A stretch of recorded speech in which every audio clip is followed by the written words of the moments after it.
you're experiencing account sync issues with your PlayStation 5, follow these steps to troubleshoot and resolve the problem effectively. Step 1. Check internet connection. Ensure that your PS5 is connected to the internet. Go to Settings, then Network, and select Test Internet Connection.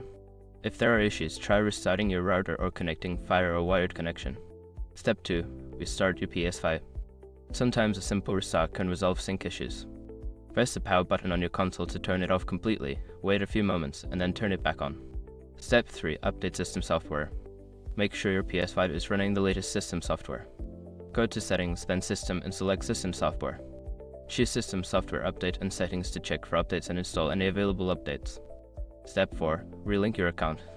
If the issue persists, try unlinking and relinking your PlayStation Network account. Go to Settings, then Users and Accounts, and select Link with Other Services. Follow the prompts to unlink and then relink your account. Step 5. Contact PlayStation Support.